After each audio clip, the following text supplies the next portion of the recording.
Le club des auditeurs croisés franc-comtois, c'est, on le sait aujourd'hui, 70 entreprises, c'est 130 auditeurs professionnels issus des entreprises présentes, publiques ou privées. Les auditeurs qui font partie du club sont des auditeurs qui sont formés à leur guise, hein, des formations, ils sont autodidactes, ou ils ont suivi des formations à Paris, à Lyon ou ailleurs, ou en Franche-Comté. Et du coup, pour qu'ils puissent développer des méthodes harmonisées, il a fallu leur apporter une approche particulière qu'on a basée sur la bienveillance et le PDCA.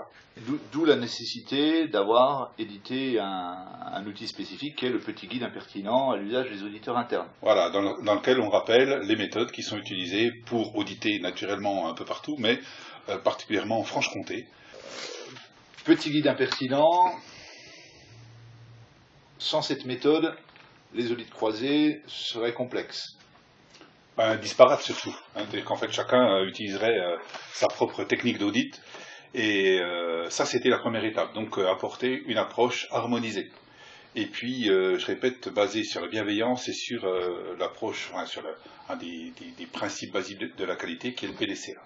Donc après cette première étape, une seconde étape, c'était le travail de cette année, qui était d'amener une formation pratique, c'est-à-dire en fait demander à tous les auditeurs du club de s'exercer effectivement à pratiquer l'audit bienveillant et PDCA, et d'où l'idée de faire un jeu.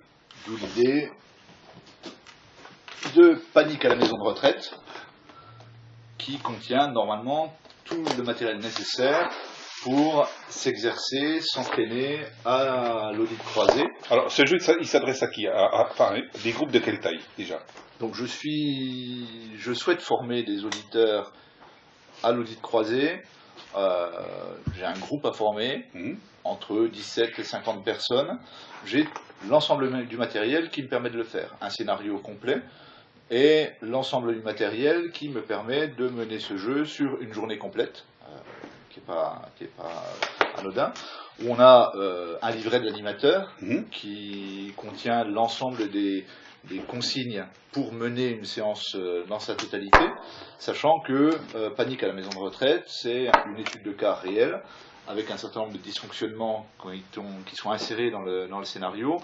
Le jeu que l'on propose aux auditeurs, c'est qu'au cours d'une journée réelle d'audit, ils arrivent à relever l'ensemble des dysfonctionnements présents dans le jeu. D'accord. Donc on est en situation réelle, avec un rôle particulier donné aux auditeurs les plus aguerris, c'est-à-dire qu'on a monté un livret de l'observateur qui permet d'avoir une observation en situation d'audit, de manière à pouvoir corriger les éventuels défauts des auditeurs en cours de jeu. Donc si je comprends bien, tous les participants, on a des auditeurs d'abord avec différentes expériences, des compétences plus ou moins anciennes, et on a donc le groupe va se partager entre ceux qui vont jouer le rôle d'audité, ceux qui vont jouer le rôle d'auditeur, et parmi les plus anciens, les plus aguerris, une ou deux personnes qui vont servir d'observateurs. Voilà. Alors c'est vrai que sur le déroulement du jeu, on est dans un jeu de rôle, donc on va donner à un certain nombre de participants des rôles bien définis, qui vont être audités. Là, on a par exemple une secrétaire médicale qui s'appelle Éléonore Marolex. Oui, 50 ans. Voilà. On peut avoir la lingère, blanchisseuse. Je ne vais pas vous les passer. Il y a 13 personnages qui sont définis. Ces personnages, avant le jeu, prennent connaissance de leurs caractéristiques, de leur histoire dans la maison de retraite. Et ça se fait avant la journée. Avant la journée. On est un peu dans le cas d'un murder game, où, jeu très à la mode actuellement, où chacun investit un personnage, a un rôle à jouer, une place à l'imagination, à l'interprétation qui est laissée, mais avec un certain nombre d'éléments factuels qu'il va devoir faire apporter au cours de l'audit. D'accord. Voilà. Donc chacun a son rôle là. Et une fois en séance, eh bien on a un livret qui est destiné à l'auditer, qui lui explique la situation et vers quoi on va amener l'équipe d'auditeurs. Et comment il doit se comporter en jouant son rôle. Voilà. Par exemple, ne répondre qu'aux questions qu'on lui pose et pas raconter sa vie si on ne lui demande pas. Voilà. Et ne pas mentir, rester sur des éléments factuels. Où il a un certain nombre d'informations qui ne sont pas connues, bien évidemment, des auditeurs, que lui seul connaît. mais chaque personnage ne connaît pas forcément le rôle des autres, ce qui apporte un peu ce qui permet aux auditeurs de faire des croisements et de découvrir un petit peu le mode de fonctionnement. Et charge aux auditeurs de découvrir les dysfonctionnements à travers des bonnes questions. Voilà. Et donc chaque auditeur dispose de son livret qui lui donne en quelques mots, la trame de l'histoire. On part en fait de l'histoire de la disparition d'un pensionnaire dans une maison de retraite. Le pensionnaire a disparu et on va essayer de retracer un petit peu l'histoire. L'auditeur a à sa disposition l'ensemble des fonctions du personnel, c'est-à-dire c'est qui il va pouvoir rencontrer au cours de son audit. Chacun a son histoire un petit peu personnelle et à l'auditeur d'aller tisser les liens, essayer de faire de l'investigation pour découvrir effectivement quels sont les dysfonctionnements dans cette structure qui ont conduit à la disparition de notre monsieur Manchac, qui est le personnage principal de l'histoire. Et l'auditeur, lui aussi, doit préparer la journée. Ah, tout à fait, oui. Et comme dans un audit normal d'ailleurs, donc il a un certain nombre de documents à sa disposition qui sont transmis avant, une quinzaine de jours avant, de manière à pouvoir préparer son travail, sa journée. Et entre autres, alors comme on est dans le cas d'un audit croisé, on a choisi volontairement une situation que peu d'auditeurs connaissent, le cas d'un EHPAD, d'une maison de retraite, avec son mode de fonctionnement traditionnel. On va retrouver ce que l'on trouve dans tous ces établissements, c'est-à-dire un projet d'établissement, un règlement de fonctionnement, c'est le manuel qualité qu'on va trouver dans une entreprise, un livret d'accueil, qui sont extrêmement proche de la réalité. L'étude de cas a été menée de manière à ce que les documents ne soient pas artificiels. On est vraiment dans une situation réelle, ce qui nécessite d'une part à l'auditeur qui va jouer sur ce rôle-là, de prendre connaissance de ces documents comme on prend connaissance du manuel qualité d'une entreprise avant de s'y rendre, mais ce qui nécessite également à l'audité d'avoir connaissance de son propre mode de fonctionnement. Voilà. Alors ce qu'il faut peut-être signaler, c'est que l'audité au cours du jeu est forcément un auditeur un peu aguerri, qui maîtrise un peu mieux les techniques d'audit, de manière à pouvoir amener un petit peu de piquant dans le jeu, au niveau des échanges qu'ils pourront avoir. Est-ce qu'il y a un intérêt pour un auditeur de faire cet exercice, c'est-à-dire de jouer le rôle d'un audité pendant toute une journée? Est-ce qu'il y a une valeur ajoutée? Alors, échanger les rôles, effectivement, c'est extrêmement riche parce que ça permet de se mettre en situation. La richesse est forcément beaucoup plus grande pour celui qui joue le rôle de l'auditeur, l'audité étant dans ce cas-là plutôt un rôle d'acteur, mais dans une situation professionnelle. Ça lui permet de découvrir aussi des attitudes qu'il faut prendre ou ne pas prendre de la part de l'auditeur qui est en face de lui, quoi.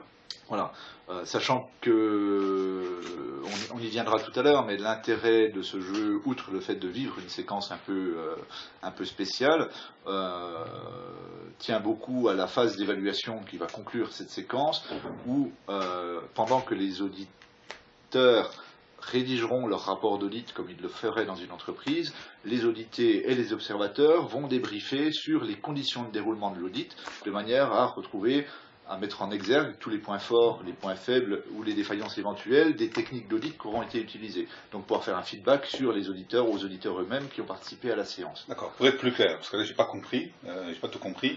Donc il y a une séance de préparation avant la journée de jeu. Oui. La première étape de cette journée, les audités vont préparer leur rôle, vont revoir un petit peu leur rôle. Ça dure combien de temps? 1 heure à peu près? Oui. Et puis les auditeurs vont préparer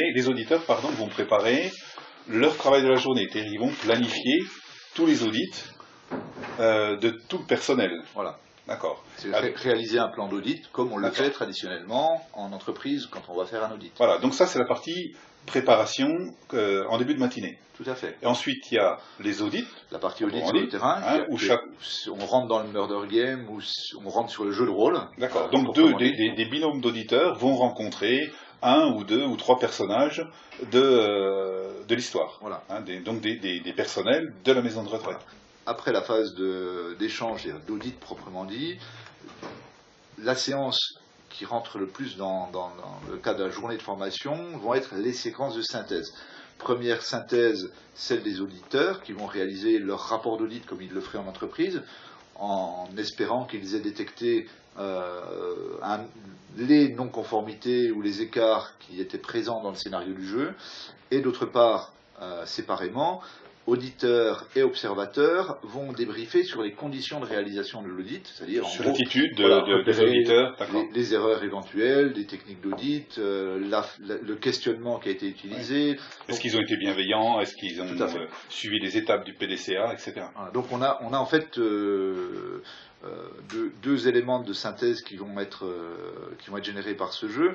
Le premier, c'est est-ce que je suis capable effectivement d'avoir analysé une situation et détecter les pistes de progrès qu'il était nécessaire de relever pour aider l'entreprise, donc le contenu du jeu, et d'autre part, mon comportement d'auditeur, était-il adapté, a-t-il permis de faire un audit bienveillant.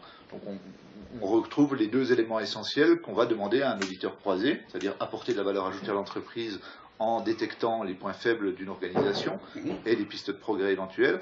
Et deux, est-ce que moi, en tant que personne, en tant qu'auditeur, j'ai développé les compétences nécessaires pour récolter l'information nécessaire à mon audit. Le gros intérêt de ce kit, c'est d'offrir à une structure qui veut faire de l'audit croisé l'ensemble du matériel pour dérouler ce type de formation un peu spéciale, donc autant de livrets d'audités que de participants, des livrets pour les observateurs, des livrets pour les auditeurs, et puis tous les enregistrements nécessaires à la réalisation de l'audit. Le kit d'entraînement, tout comme d'ailleurs le guide impertinent qu'on avait sorti il y a 1 an et demi maintenant, ont une particularité, c'est d'être édité en copyleft. Copyleft, ça veut dire que le MFQ de Franche-Comté ne renonce pas à ses droits d'auteur, mais laisse tout utilisateur l'utiliser comme il le souhaite, a même le droit de le reproduire, mais surtout de l'amender, de l'améliorer. Juste pour l'anecdote, ce guide-là, si je prends ce document qui est le plus ancien, c'est la 2e édition du petit guide impertinent.